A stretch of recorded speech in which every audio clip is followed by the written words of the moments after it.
Here's a Jenny rib on the sheet. You can see I've already removed one. This sheet is 2 feet by 4 feet. This is how we ship them in the kits, and the reason is that these things are kind of fragile until you get the cap strips glued on, and we don't want them getting beat up in transit. Okay, so here's what you do to remove this rib. You'll notice that these little tabs holding these pieces in place are only part way through the material. They're about half depth. Okay, so make sure, you'll see here that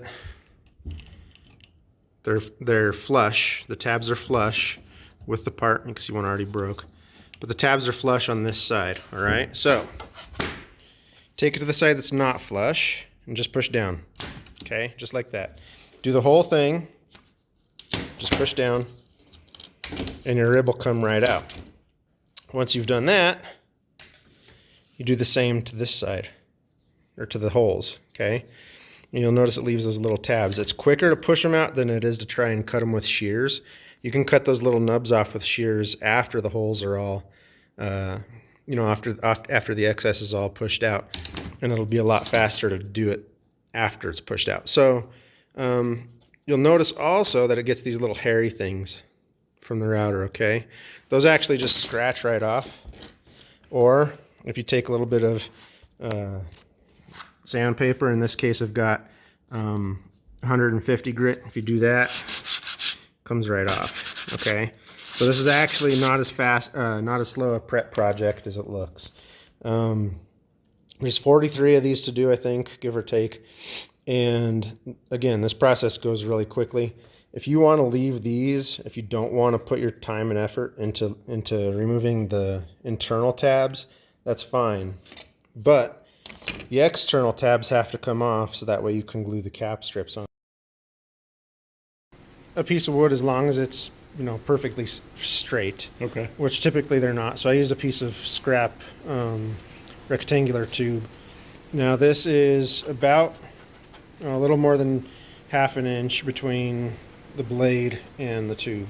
Okay, and the reason it's a little more than half an inch, even though we're cutting a half-inch cap strip, is because it does flex as I'm pushing the wood into that tube. So this here basically just controls the width of the cap strip all the way down. All right.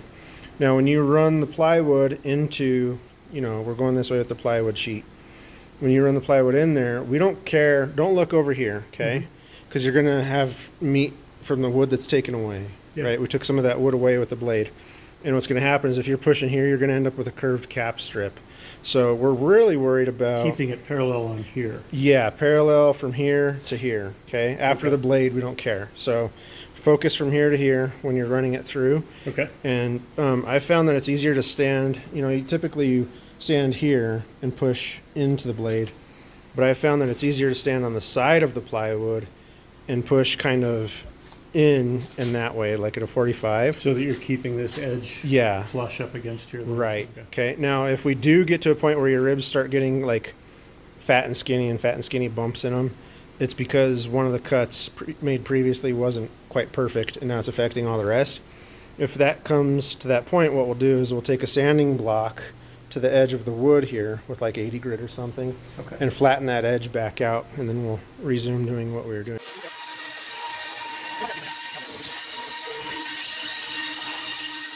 When the time comes, we'll just sit here and rip all of the cap strips all at one time. Okay. So you can see that we've marked an ounce mix, which is that second red line that she's pouring to right now.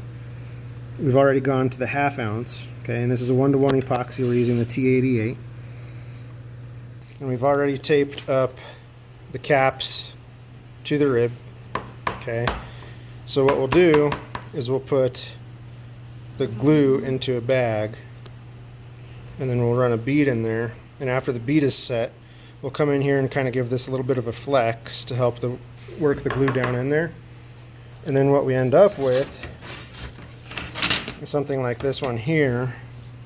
And you can see the tape, we skip the tape lines. And we'll come back in later when all the ribs are done, and we'll fill those in. What I'm going to do is I'm going to move this around slowly.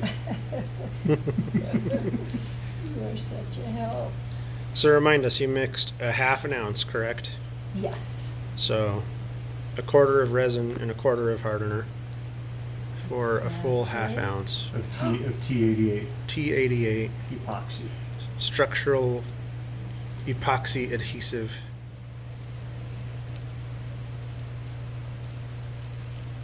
And if you, just for the people watching this, if you get a huge bubble, an air bubble, like in this corner, don't try and force it, out by squeegeeing it, because the bag will rupture at the seams. Okay, so just let the bubble. You don't Yeah, have if there's a one huge right bubble now. there, yeah, you don't have one now, but if there was, you'd just cut the tip off right There you go. now. Look how well that works, that squeegee. She's that tidy, she can do this whole messy job with just one glove. I'd have it on my face and on my elbows. So now Okay. So You can always cut more later, but the big thing is just making kind of sure. press and pull hard towards you. Yeah. There you go. Yep, you took the whole end Nice. off. Nice. Beautiful. Now that's about the bead you want to see. okay, I think we're gonna use more glue. Okay, that's fine. Yeah. Squish. No, I think you're good on glue. I think we'll make it. Okay. Yeah, because you're going to find your groove and you're going to start moving a little quicker here in a minute. You mind if I turn the light on with it? There you go. Yeah, thank you, because I can't really see what I am missing. And then just resist the urge to Backtrack. backtrack. Yeah, right now you can always come just back. keep going, smooth it out later. Yeah, and get a nice big bead. The bead from about there to there is almost flawless. So what I want to do is cut the tip off of that bag. I think we're just fighting not enough volume. Should Yeah. I go through with my finger, or I wait? We until- can. We'll wait. We can Okay. amend We'll it. wait, I'm yeah. just trying to flatten this a little for you to get your glue to the ends. Yeah, so you got plenty of adhesive left. You want a little bigger cut? A bigger cut and move faster, and it'll probably give you a more consistent bead. There you go. Now you're getting it. You can see she's moving pretty quick. And the hole in the bag is a little larger than we thought it would need to be at first. So now she's got a greater volume, which creates the greater bead, but now she has to move quicker. But in moving quicker, it's also a cleaner bead, see? Faster it goes, the cleaner it is. Then my fat little finger will We, fit in we there. can smear this down into there Right, with because fingers. there is a little bit of excess up here where you started, Okay.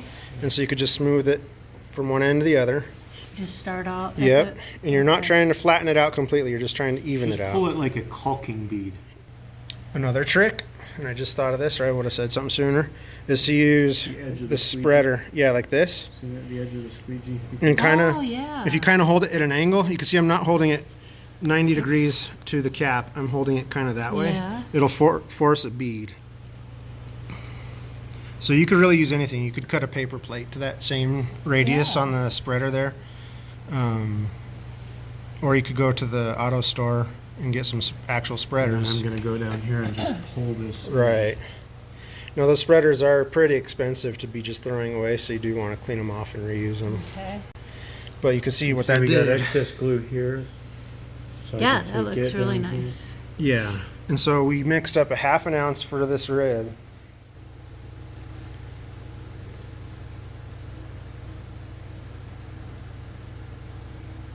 Beautiful.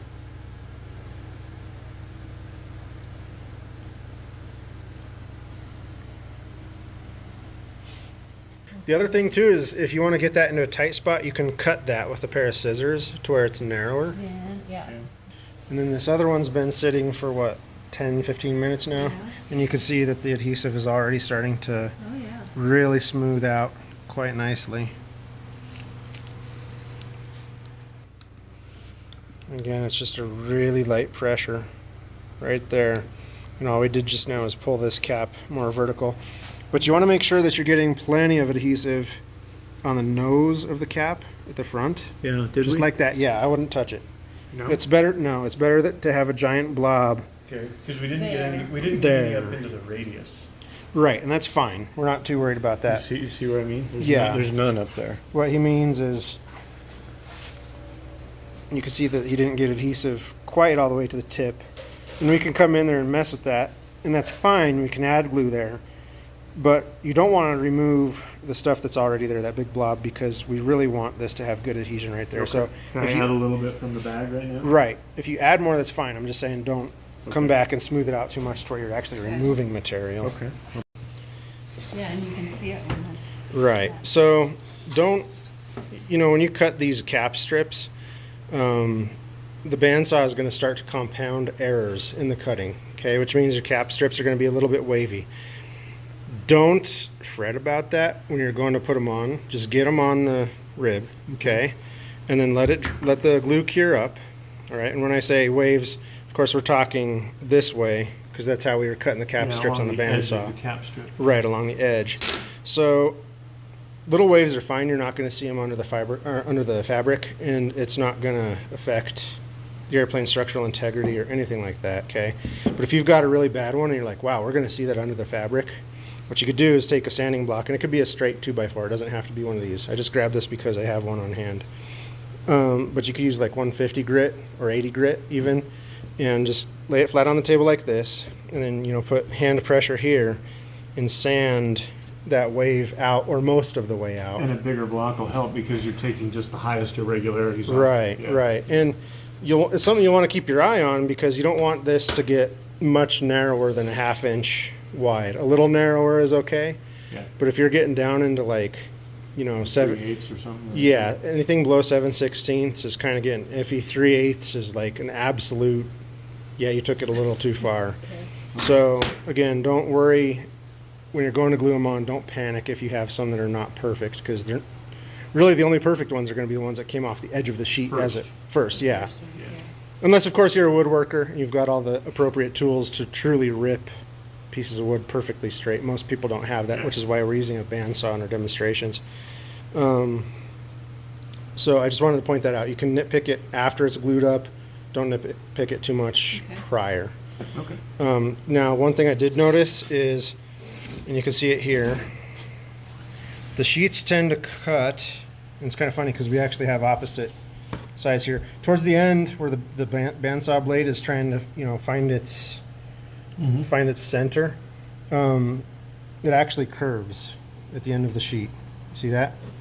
A little bit. There's a curve on the top. I do. The top one goes that way, and the bottom one you can actually see even more. It curves that way, and that's normal. So you could be looking for those curves when you're gluing this up, and you put this. Matching them maybe. Yeah, well, you want them towards the tail end. So you start with the straighter end up here at the front, and then you leave the curve down here because honestly, you're going to take a bandsaw and hack that end off anyway To put the Right. trailing edge on. to put the trailing edge on. So yeah, then you effectively, removed the curve.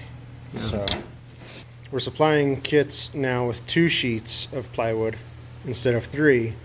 The reason is you'll get what we calculated about all but 10 of the cap strips out of the 2 full sheets. And then you can use the edges of the sheets that the ribs were cut out of, the scrap. So save the scrap, and that'll give you more than enough cap strips. A lot of your stuff, we already have what we need, so we're going to throw it away. But, if a builder wanted excess cap strips, they could probably get an additional 20 Out of those out of those end edges. pieces, Yeah, 20 that they probably don't even need. So